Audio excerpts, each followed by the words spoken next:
Então, queridos alunos, estivemos fora do ar, né, por falta de energia elétrica em nossos transmissores.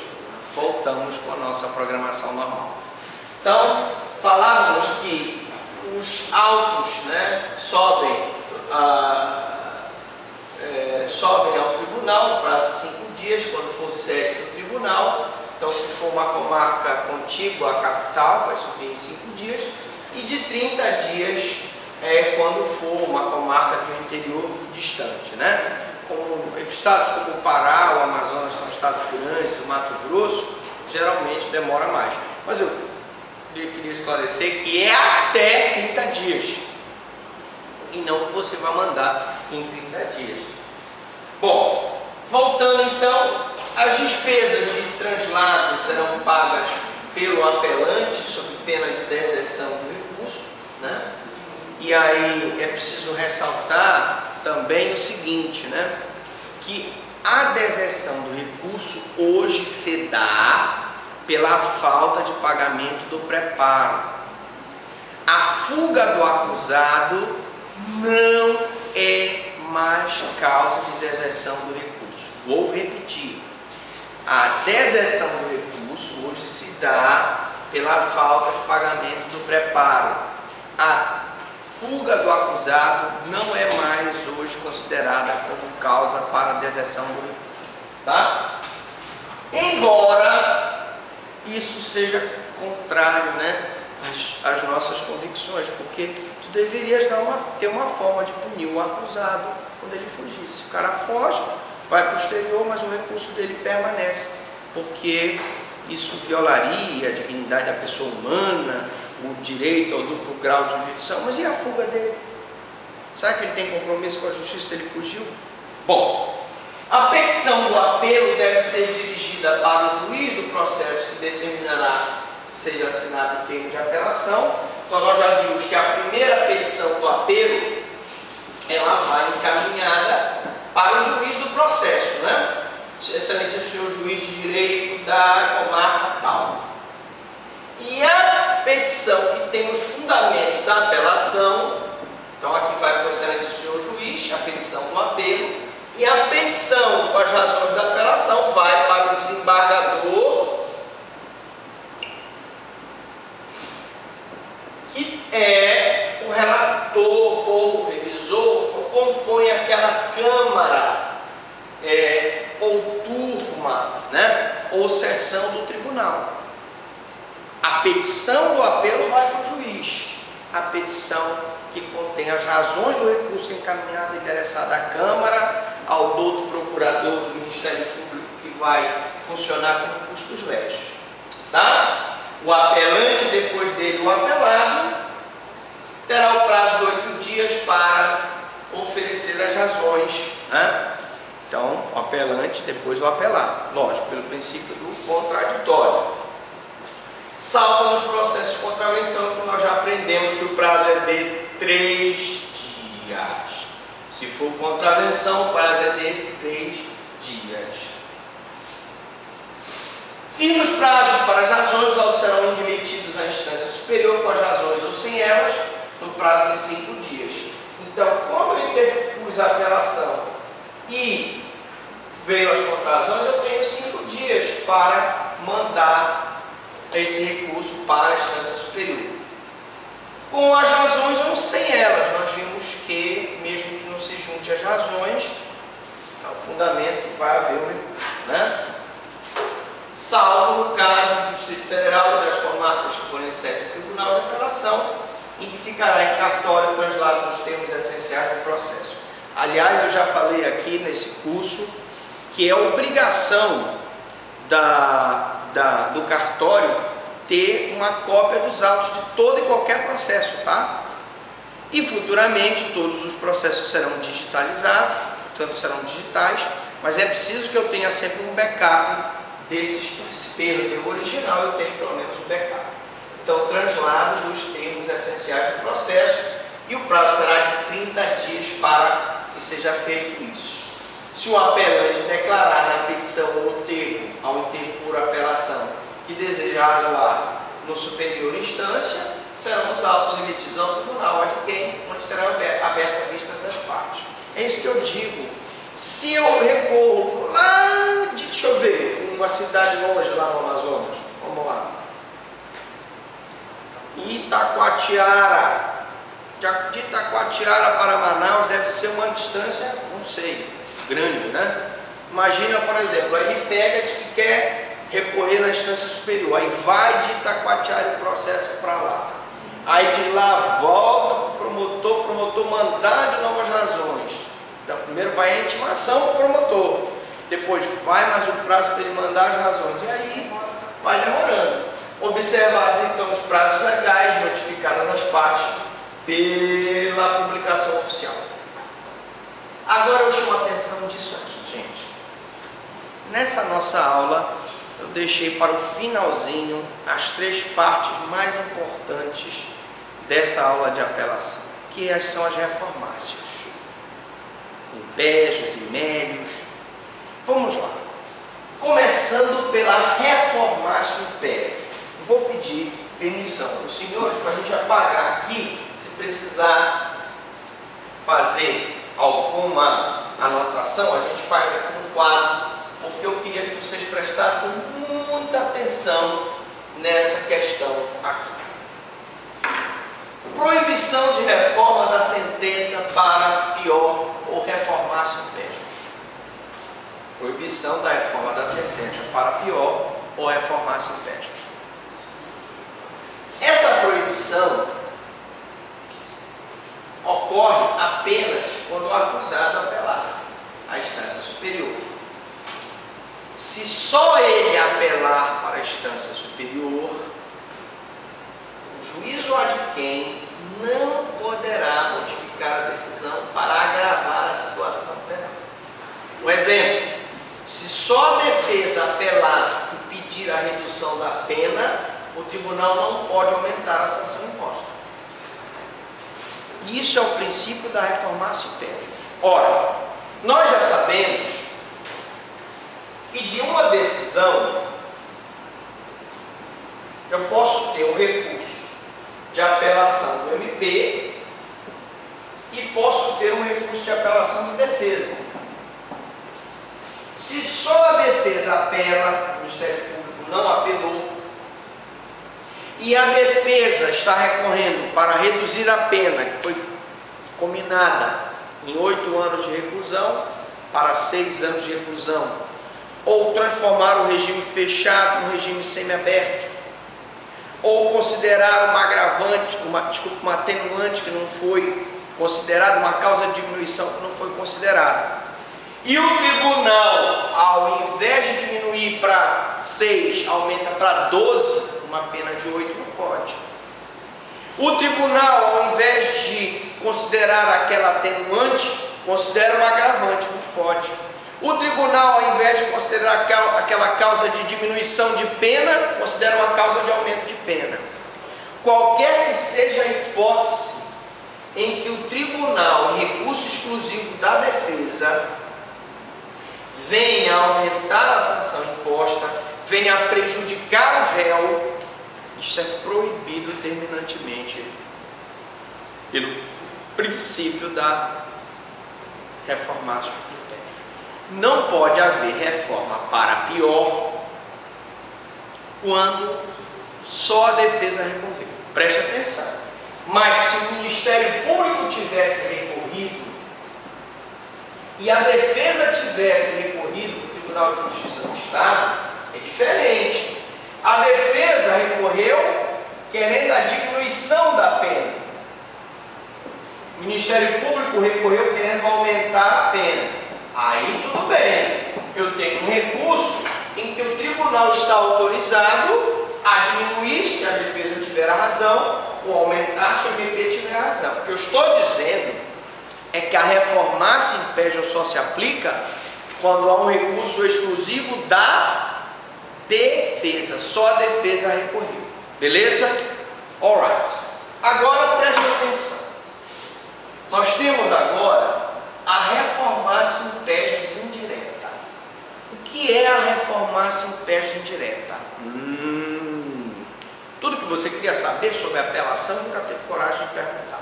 O que é a reformácio impégios indireta?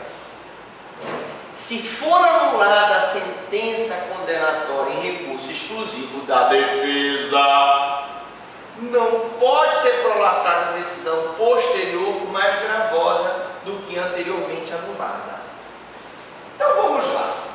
Imaginemos que eu tivesse aqui um recurso exclusivo da defesa para o Tribunal de Justiça e o Tribunal de Justiça então desse uma decisão absolutória, de nulidade, né? Nulidade daquela sentença. Se a decisão for de nulidade daquela sentença proferida, vai novamente para cá, não vai? Então aqui, vamos supor que essa decisão aqui, ela condenava o cidadão a 2 anos de detenção. Aqui em cima o tribunal anulou. Volta novamente para cá. Novamente ser proferida a decisão. E desta vez a decisão, ela aumenta para 4 anos de reclusão. Aqui era 2 anos de detenção e ela aumenta para 4 anos de detenção. Ora, se for anulada a sentença condenatória em recurso exclusivo da defesa, não pode ser prolatada a decisão posterior mais gravosa do que anteriormente anulada. O Tribunal do Júri condenou o cidadão a 8 anos de cadeia. Recorre o defensor dele, só o defensor recorreu. Atenção, só o defensor recorreu. O Ministério Público não recorreu. O tribunal anula a decisão. Anula a decisão. Volta para novo julgamento perante o Tribunal do Júri. Vamos supor que seja por decisão contrária à prova dos autos. Volta novamente para ser julgado pelo Ministério Público. Desculpe, pelo Ministério Público não, né? Pelo Tribunal do Júri. Nesse caso, nós teríamos o quê? O Tribunal do Júri não pode proferir uma decisão tecnicamente superior a 8 anos ou vale a soberania dos vereditos? Senhores, vale a soberania dos vereditos. Olha o que diz aqui. Réu condenado a 1 ano de reclusão apela e obtém a nulidade da sentença. A nova decisão poderá impor-lhe no máximo a pena de 1 ano, pois, do contrário, o réu estaria sendo prejudicado indiretamente pelo recurso. Réu condenado a 2 anos de detenção, consegue a nulidade da decisão, volta para a nova decisão, a decisão pode, no máximo, dar 2 anos de detenção. Porque se ela der 4 anos, um recurso exclusivo da defesa, ele foi prejudicado pelo recurso, ou seja, reformar-se em peste indireta. Contudo, presta atenção, deixa eu só mostrar aqui. A regra, contudo, não se aplica para limitar a soberania do Tribunal do Júri. Ah, professor, quer dizer o seguinte, que se for anulada a sentença e houver novo julgamento,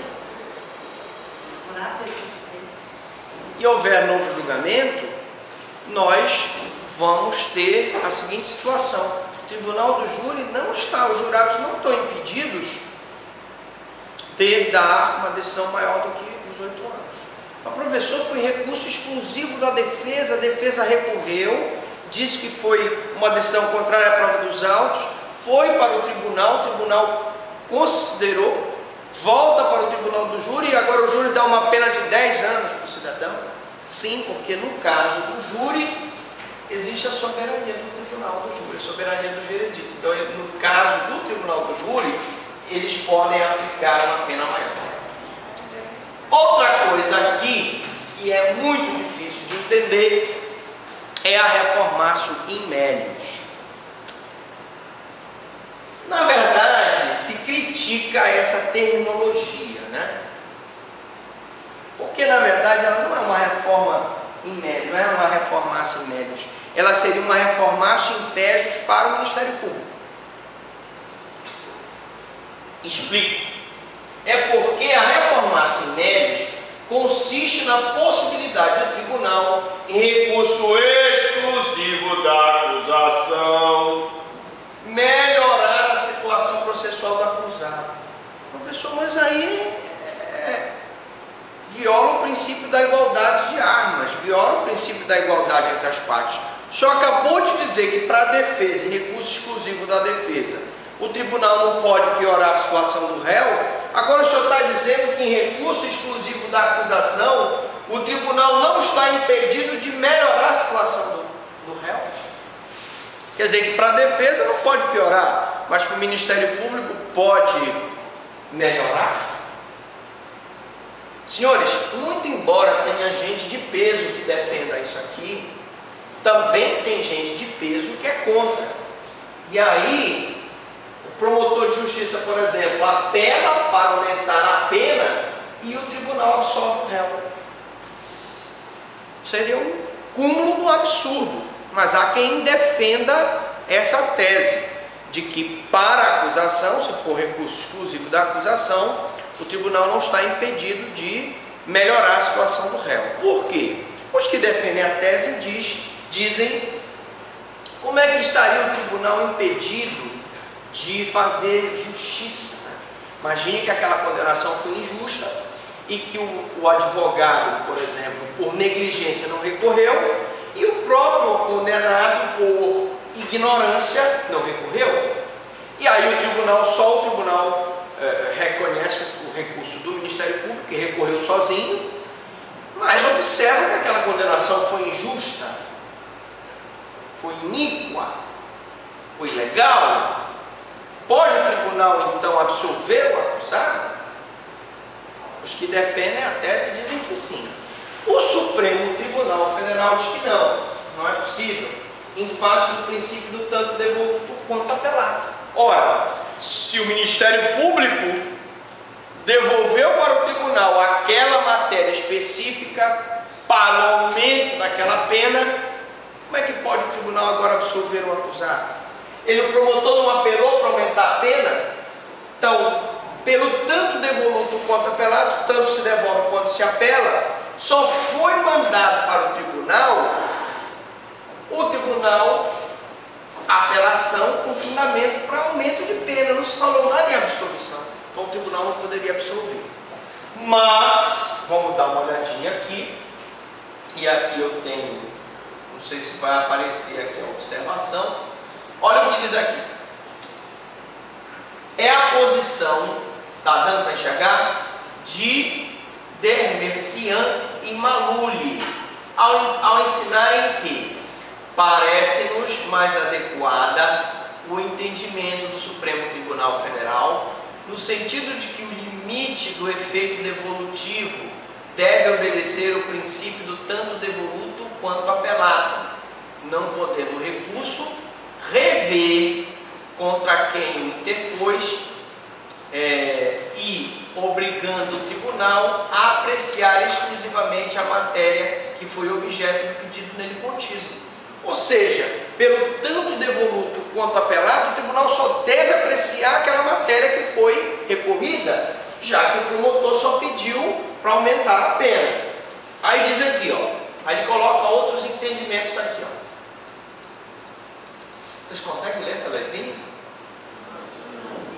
Para Vicente Greco Filho, nosso entendimento é de que o respeito aos limites objetivos do recurso é rigoroso, se houver algo a corrigir em favor do acusado, que se utilize de habeas corpus de ofício. No entender de Júlio Fabrini Mirabete, a única alternativa que resta ao condenado, caso vislumbre alguma injustiça no julgado, é ante a impossibilidade do tribunal repará-la e a revisão criminal. Também ensina Spínola Filho e repudia a noção da chamada reformatio in melius. Então nós temos aqui argumentos. O Supremo é contra a reformatio in melius. Primeiro, o nome não deveria ser reformatio in melius, deveria reformatio in pejus do MP, dos argumentos do MP.